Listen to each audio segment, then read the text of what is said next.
Bueno, en la asesoría de fisiopatología del día de hoy vamos a hablar de la hipertensión arterial y la enfermedad coronaria isquémica, que son los temas de la primera semana.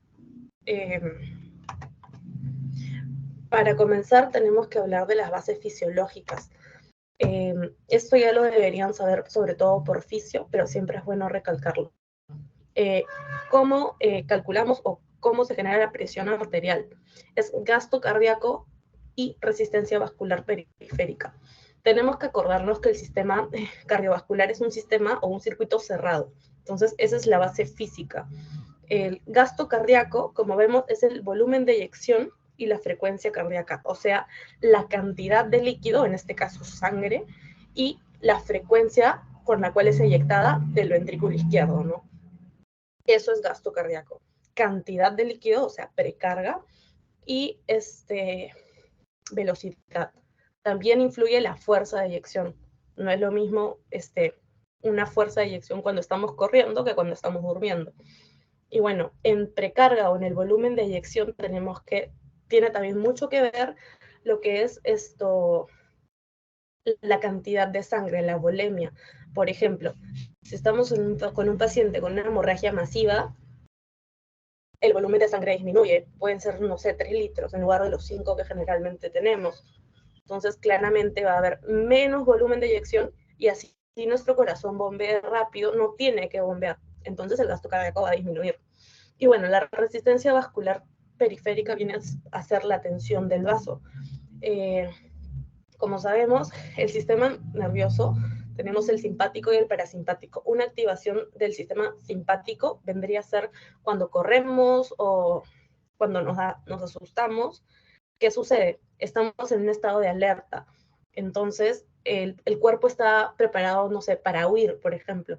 Entonces, cuando huye tenemos que tener como los músculos listos para correr. Entonces necesitamos que el corazón bombee más rápido. Asimismo, hay una vasoconstricción para que los músculos también tengan mejor irrigación. Entonces, eso sería la activación simpática o adrenérgica. Y bueno, el parasimpático haría lo opuesto. Cuando vamos a dormir, por ejemplo, parasimpático. Nuestros vasos sanguíneos se distienden, hay menos presión arterial, por ende, ¿no? Y bueno, acá el aumento de la presión arterial podría producirse por 3 motivos. Por un aumento del gasto cardíaco, por un aumento de la resistencia vascular periférica o por un aumento de ambos factores. Esas es como las bases fisiológicas, ¿no? Acá, siguiente diapo. Entonces, ¿cómo nuestro organismo regula la presión arterial? Tiene mucho que ver el sistema adrenérgico, como les comenté, en el estado de activación simpática, o sea, en el sistema de huida, de defensa, tenemos liberación de catecolaminas, sobre todo noradrenalina. Noradrenalina, epinefrina es lo mismo, por si acaso.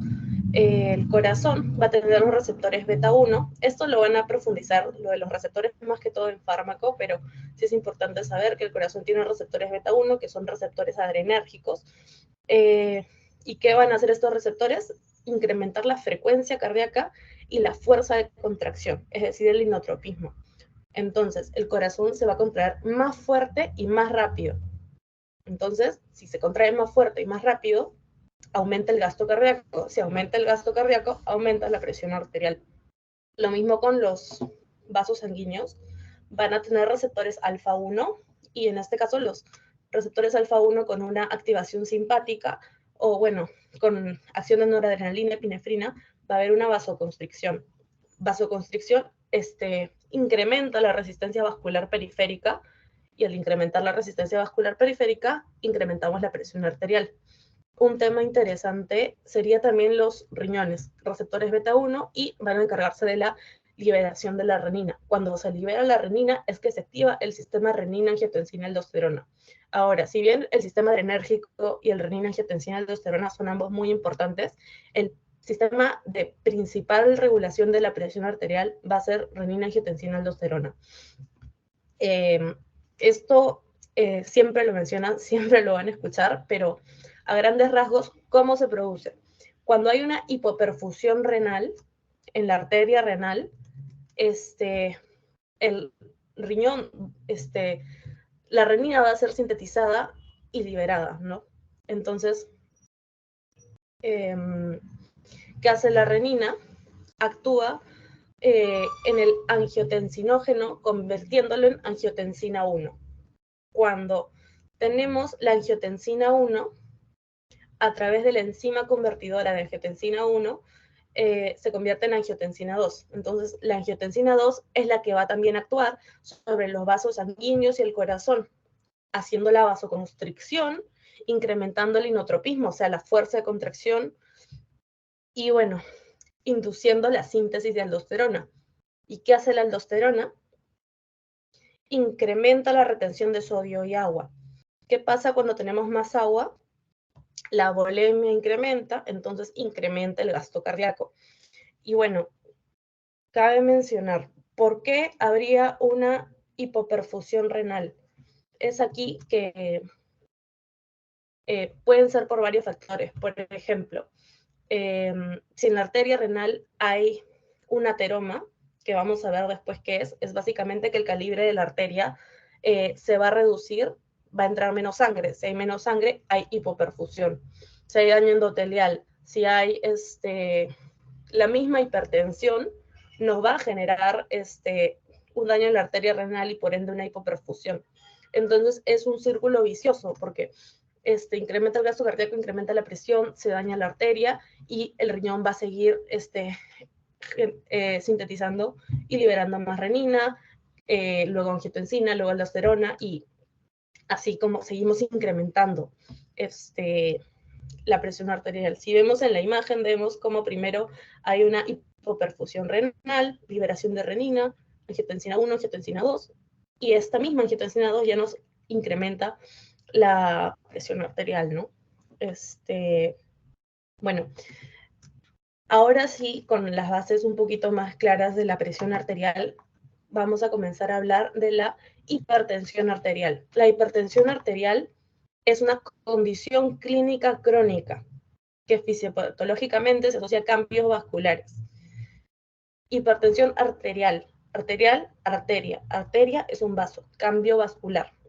Y estos cambios vasculares van a estar acompañados de un alza de la presión arterial encima de los parámetros normales. Y bueno, en esta condición se van a alterar los mecanismos de la regulación de la presión arterial. Como les mencioné, el sistema renina-angiotensina-aldosterona es como un círculo vicioso, ¿no? Que incrementa el gasto cardíaco, incrementa la renina y como que vuelve, y es como que solito se retroalimenta para seguir potenciándose. Entonces, este sistema va a estar dañado. Etiología. 95% de la hipertensión va a ser esencial idiopática y el 5% secundaria. La hipertensión que nos interesa estudiar sobre todo es la esencial o idiopática. La secundaria, y bueno, ¿qué decimos o a qué hacemos referencia cuando hablamos de una hipertensión esencial o idiopática? Que es netamente por una alteración, en este caso, por ejemplo, del sistema renina-angiotensina-aldosterona. No es que hay una enfermedad de fondo. En la secundaria sí hay una enfermedad de fondo. Y justo acá les puse algunas causas. Por ejemplo, cuando hay un daño renal, va a haber una hipoperfusión renal y ahí se gatilla. Pero si yo curo el riñón, ya no hay.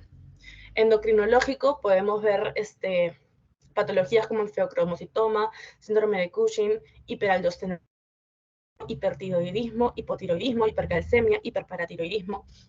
Pero entonces, si yo trato la patología de fondo, no va a haber hipertensión. Coartación de aorta. Si la aorta tiene mayor resistencia vascular periférica, incrementa la presión. Y bueno, algunos fármacos, por ejemplo los vasoconstrictores, nos van a generar este cuadro clínico.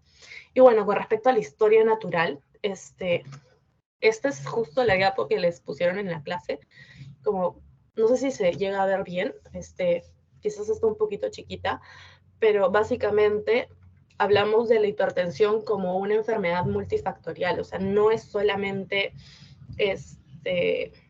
o sea, no es solamente si el paciente es obeso o es hipertenso. Por ejemplo, aquí nos mencionan características como los factores genéticos, sensibilidad al sodio, obesidad, dislipidemias, sensibilidad a la insulina, tabaco, estrés, ingesta de sal, factores ambientales. Son un montón de factores que entre sí contribuyen para, por ejemplo, debutar con un cuadro de hipertensión, que sería la hipertensión lábil. Luego esta escala, o por ejemplo la prehipertensión, ¿no? Cuando el paciente sale con 135. Luego se establece una hipertensión, luego vamos a ver cómo se diagnostica una hipertensión arterial, y si ahí yo le diagnostico a mi paciente, le doy su fármaco antihipertensivo, cambio estilos de vida, no va a pasar nada. Sin embargo, si el paciente no recibe diagnóstico porque no se hacen chequeos anuales, vamos a tener una hipertensión complicada, donde hay daño a los órganos blancos, que vamos a hablar justo de estos órganos en la siguiente diapo. Entonces, ¿cuáles serían las consecuencias de una hipertensión complicada? El daño en órganos blancos. Hay que tratar de no tanto memorizarnos los órganos blancos, sino como deducirlos un poquito. Los órganos principales del sistema cardiovascular: vasos sanguíneos, corazón. Ya tenemos 2, son 5. Cerebro, ¿por qué? Porque si hay un daño vascular, puede haber un derrame, como vulgarmente lo conocemos, es una enfermedad cerebrovascular. Después, riñones, ¿por qué? Porque el riñón, así como nos genera, nos puede potenciar nuestro cuadro de hipertensión. Y bueno, cuando hay daño renal es bastante complicado el manejo del paciente. Y bueno, los ojos, por la retinopatía hipertensiva, a veces los pacientes terminan con complicaciones visuales. Esos son nuestros 5 órganos. Los que más fáciles de acordar siempre van a ser corazón y vasos sanguíneos, pero ya más o menos tienen idea por qué son los otros 3, ¿no? Cerebro, riñones y ojos. Bueno, ¿cuáles serían algunas complicaciones? Puede haber un daño glomerular por la hipoperfusión. Entonces, el glomérulo va a ser como una coladera, ¿no? Vamos a filtrar. Pero si hay un daño glomerular, a veces esta coladera no sirve, es como si tengo un hueco, entonces no va a colar nada, no va a filtrar correctamente, puede haber proteinuria. O sea, microalbuminuria es albúmina, proteína, proteinuria. Proteínas en la orina. Debilitamiento del endotelio y engrosamiento arterial. Una consecuencia de la hipertensión arterial es el daño endotelial. Y el daño endotelial también es como una predisposición a otras complicaciones, ¿no? Y bueno, la hipertrofia del ventrículo izquierdo, si nuestra resistencia vascular periférica, o sea, nuestra salida, ustedes conocen cuando el ventrículo se contrae, tiene que romper esta presión que hay en la aorta. Si la presión es muy alta, el músculo necesita más fuerza. Es como que el músculo vaya al gym cada vez que quiera empujar la sangre.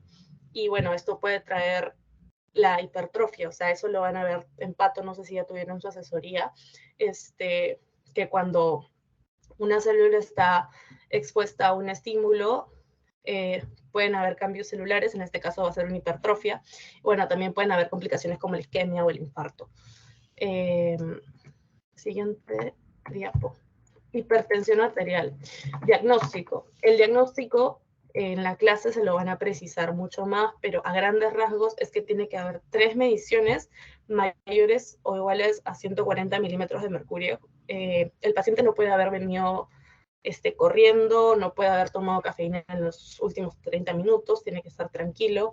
Y bueno, el doctor, como es cardiólogo, nos menciona también algunos detallitos como que la primera medición no se cuenta. ¿Por qué? Porque el paciente está como nervioso, entonces no se cuenta. Cada quien tiene su técnica, pero a grandes rasgos, 3 mediciones mayores de 140.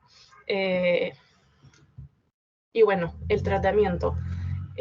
Esto también lo van a ver más en fármaco. Pueden utilizar antagonistas adrenérgicos, o sea que bloqueen la acción del sistema nervioso simpático, el sistema adrenérgico, diuréticos, para que esta retención de agua de la aldosterona no sea tan potente, entonces se reduzca el gasto cardíaco, se reduzca la volemia, entonces se reduzca la presión arterial. Y bueno, los clásicos, que son los ARA2 y los YECA. ARA2 es losartán o el mesartán, esos que terminan en tan. Y YECA son captopril, enalapril, los que terminan en el pril. Bueno, un datito ahí es que a veces se prefieren los ARA2 por la protección renal que estos te brindan, ¿no? Eso es básicamente lo que tienen que saber de hipertensión, las claves de hipertensión. No sé si les quedó claro o quieren que repita alguna parte de hipertensión, porque vamos a pasar a lo que es aterosclerosis ahorita. ¿No? Ya. Entonces, vamos a pasar a aterosclerosis. No sé si se acuerdan que yo les dije que cuando hablamos de la hipoperfusión renal, una de las causas puede ser un ateroma en la arteria renal. Ya pues, el ateroma se forma con una patología que sería la aterosclerosis. Y ahorita vamos a ver a grandes rasgos cómo es que se forma un ateroma. Bueno, siempre nos mencionan que hay grasas buenas, grasas malas. Grasas, nos mencionan colesterol, VLDL, LDL, HDL. En aterosclerosis nos vamos a concentrar en HDL, LDL. HDL es las grasas buenas, LDL las grasas malas. High density lipids, HDL, low density lipids, grasas malas. Ya. ¿Cuál es la función del HDL? Es como el muñequito que les puse ahí, es como un, pasa como un recogedor de basura y recoge las grasas malas, o sea, recoge el LDL. Entonces, ¿yo qué tengo que buscar en un paciente sano? Que sus niveles de LDL y HDL estén estables. El HDL alto, el LDL bajo. O sea, no alto, pero en niveles normales. El HDL también. O sea, mientras más HDL significa que va a haber más barrenderitos que puedan limpiar mi LDL. Entonces, ahí no habría ningún problema, ¿no? O sea, el HDL recoge el LDL, no se forma ningún ateroma, nada. El problema está cuando no tengo HDL o lo tengo muy bajito, o sea, tengo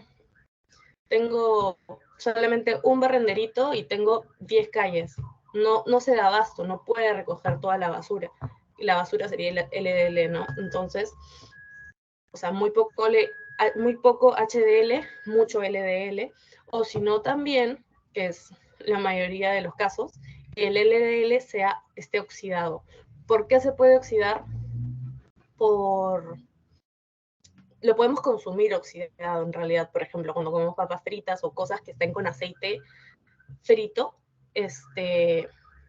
estamos consumiendo nuevamente el LDL oxidado. También, ¿qué era? Ay, pero acá sale. ¿No? Ya, bueno. Entonces, el LDL oxidado es el que nos genera la acumulación. Entonces, el problema también está cuando hay un daño endotelial por diabetes, por hipertensión. Este LDL se acumula en el espacio, en el espacio que está por debajo del endotelio. Entonces, aquí es donde vienen los monocitos, que cuando entran en este espacio subendotelial, se diferencian a macrófagos. Bueno, los macrófagos van a fagocitar este LDL oxidado, porque el HDL no lo va a reconocer, entonces lo va a dejar ahí. Y cuando lo fagocitan, este macrófago que lo ven todo moradito, se va a llenar de grasa, volviéndose una célula espumosa. Y bueno, si sigue habiendo más LDL, el macrófago va a seguir fagocitando hasta que explota. Cuando explota, se llama estría grasa. Y ese es como el primer paso para la formación de un ateroma. Una vez tenemos nuestra estría grasa, van a entrar en apoptosis, el colesterol se va a almacenar en el intersticio de manera extracelular, porque cuando estaba fagocitado dentro del macrófago, o sea, la célula espumosa, estaba de forma intracelular y se forma nuestro preateroma. Y el preateroma va a ser poco a poco envuelto por las células musculares lisas. Como vemos en la imagen, estas células comienzan a juntarse formando la cápsula, que básicamente están encerrando la grasa, que sería el colesterol o el LDL. Y es ahí cuando se termina de formar la cápsula, o sea, cuando ya está formada la cápsula es que tenemos el ateroma, ¿no? Y se ve más o menos así. En la teoría también van a haber varias imágenes, también de vasos sanguíneos reales. Vemos ahí la parte amarillita de adentro, sería la grasa, y está llenito, o bueno, formado por una cápsula. Entonces, en sí, no hay mayor problema en tener un ateroma. El problema está cuando la cápsula se adelgaza. La pared de la cápsula generalmente es gruesita y no es que se vaya a romper de la nada. El problema, como les digo, es que cuando poco a poco se adelgaza por un flujo turbulento. Cuando hay un flujo turbulento, hiperglicemia, dislipidemia, hipertensión arterial, también se adelgaza cuando hay un daño endotelial. Daño endotelial, nuevamente, diabetes, hipertensión. Entonces, si tengo la cápsula débil, esta se puede romper generándome lo que vendría a ser un tapón o un émbolo. ¿Qué pasa cuando hay una embolia? El tejido deja de estar perfundido, no llega sangre al tejido. Si no hay sangre en el tejido, se infarta. Pero eso lo vamos a ver ya un poquito más en las siguientes diapos, ¿no? Angina de pecho es básicamente un ateroma en alguna arteria cardíaca. Es básicamente cuando llega el paciente y siente como un dolor de pecho. Esto se da, es el dolor que provoca una hipoxia. La hipoxia, ¿por qué se daría? Por la baja perfusión que está teniendo el tejido. Si bien ahorita tenemos lo que es angina estable, angina inestable, después del parcial de patología van a ver que ya no se usa mucho ese término. En patología también les van a explicar como más bonito la formación del ateroma, ¿no? Pero esto es el término que siguen utilizando, ¿no?, en el curso de fisiopatología.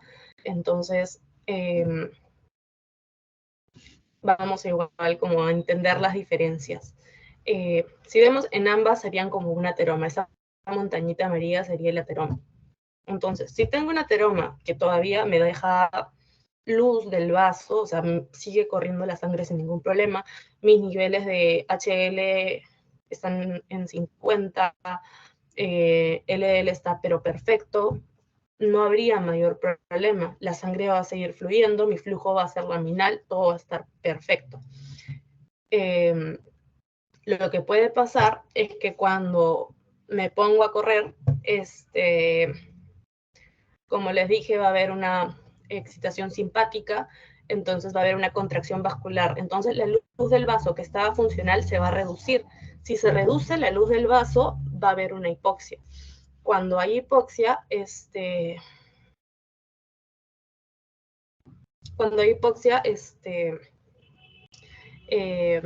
se va a gatillar la cascada isquémica. Puede ser por obstrucción total o parcial. En este caso sería una obstrucción parcial, pero hay insuficiente oxígeno en el tejido. Entonces, es ahí que genera el dolor. Ahora, generalmente cuando llega un paciente con angina de pecho, o sea, este dolor de pecho que a veces irradia el brazo, lo que se le da es nitroglicerina, que es un nitrito, y esto va a ayudar a la dilatación vascular. El vaso se dilata, la luz se restaura, el flujo se restaura, todo perfecto. Entonces, no, o sea, ya deja de tener el dolor. Sin embargo, cuando hay una angina inestable, el paciente le damos nitroglicerina, pasa 30 minutos, no responde, sigue teniendo dolor de pecho. Entonces, ahí que puede haber pasado que tenía un ateroma, el ateroma se rompió y generó un émbolo y está con una isquemia. Con una obstrucción total quizás, ¿no? Entonces, ya hay una isquemia que es irreversible, pese a que se dilata el vaso. ¿Cuándo puede suceder esto? Cuando la cápsula de mi ateroma está muy delgada. ¿Por qué? Porque la sangre de mi paciente no es que sea un flujo laminal, sino tiene dislipidemia, hiperglucemia, el epitelio está dañado, hay un daño epitelial. ¿Por qué? Por la hipertensión, por la diabetes mellitus. Entonces, si tengo mi daño, lo más probable o puede que se rompa esta cápsula, porque del grosor se va a reducir y ya está, pero por romperse se rompe. Y bueno, la grasa que está dentro emboliza, ¿no?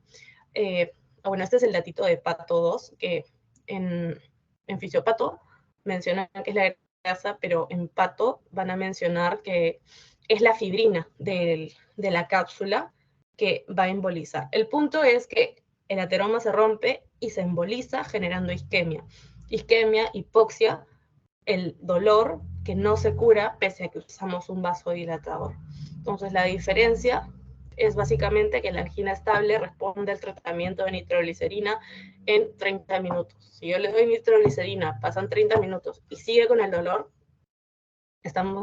podemos pensar que la angina, o bueno, que el ateroma se ha roto y hay una embolia. Bueno, no le cambié el título, pero acá quería hablarles un poquito de la cascada isquémica. La cascada isquémica sería una obstrucción parcial o completa del vaso sanguíneo. Por ejemplo, acá vemos en el ateroma cómo se puede obstruir, ¿no? Reduciendo la luz. Muy poca luz significa poca sangre. Poca sangre no hay suficiente oxígeno para el tejido. Entonces, cuando no hay oxígeno, va a haber un déficit de nutrientes, glucosa, y inicia la cascada isquémica. Esto, nuevamente, lo ven a mayor detalle en Pato, pero siempre es bueno recordarlo. Va a haber una depresión de ATP, o sea, el ATP se reduce, generando alteración en los canales iónicos. Y cuando hay alteración en los canales iónicos, va a haber un influjo de calcio intracelular. El calcio intracelular incrementa. También hay un daño mitocondrial inducido por hipoxia que va a liberar más calcio. Entonces el calcio intracelular está, pero muy... O sea, hay mucho calcio intracelular. Este daño mitocondrial también genera una descompensación de los factores proapoptóticos y antiapoptóticos, incrementando los proapoptóticos y disminuyendo los antiapoptóticos. Entonces deja todo ideal para que haya una inflamación, citocinas proinflamatorias, factor de necrosis. ¿Cuándo se va a generar la muerte celular? Cuando hay daño nuclear. Daño nuclear, muerte celular. Es el punto decisivo de una lesión. O sea, cuando la lesión daña el núcleo, ya estamos hablando de muerte celular. Y entonces, como vimos en la diapo anterior, la poca perfusión que puede generarte un ateroma o conocemos una angina de pecho es lo que puede desatar la cascada isquémica. Ahora, enfermedad coronaria isquémica sería el comúnmente conocido infarto agudo del miocardio. El infarto agudo del miocardio tiene como una clínica. A los segundos, como les dije, va a estar la depresión del ATP, disminución del ATP. A los minutos va a haber una disminución en cese contráctil. Si el oxígeno que yo estoy llevando a mi tejido está reducido, voy a tratar de no utilizar tanto el tejido. Por eso es que hay una disminución de la actividad. A los 10 minutos ya va a haber el edema celular, la disminución del potencial de membrana y hay un riesgo de arritmia. De 20 a 40 minutos ya hablamos de una lesión celular irreversible. ¿Cuál es el punto de quiebre entre la lesión celular irreversible? El daño nuclear. De 1 a 3 horas ya va a haber una ondulación de las miofibrilas. De 4 a 12 horas puede haber hemorragia, edema, polimorfonucleares, o sea, inflamación aguda. A las 6 horas ya hablamos de una necrosis, que no se ve en macroscopía, pero sí hay una necrosis, y a las 18 o 24 horas ya podemos evidenciar la necrosis por coagulación. Y bueno, estos son los datitos más claves que se tienen que aprender de el infarto agudo al miocardio. La clínica sería la angina de pecho mayor a 30 minutos que no calma con nitroglicerina. La angina inestable, básicamente, que se rompió. Biomarcadores. Estos son los tres principales que nos mencionan y si les preguntan sobre biomarcadores en el parcial, tienen que leer muy cuidadosamente porque esa pregunta puede ser como media trampa, porque el primer biomarcador que se eleva es la mioglobina. ¿Cuál es el problema con la mioglobina? Que no es específica. Entonces, el primer biomarcador específico sería la troponina. Pero bueno, la mioglobina se le va a elevar antes. El tema es que no me dice si sí es o no es. La troponina es el que me especifica que es un infarto agudo al miocardio y se eleva de 3 a 6 horas después.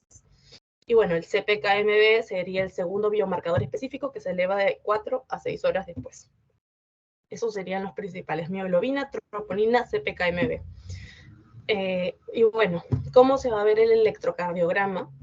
Esto nos puede ayudar también para analizar al paciente después del infarto. Cuando es agudo, va a haber una elevación del segmento ST.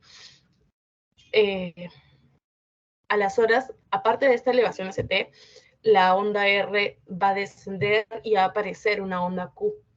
De 1 o 2 días después, la onda T se invierte, la Q se profundiza.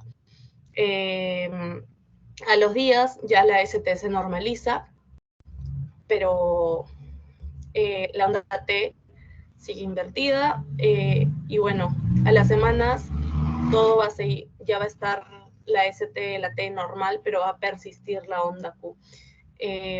Sobre el electrocardiograma no preguntan mucho, más les van a preguntar en el parcial sobre los biomarcadores, ¿no?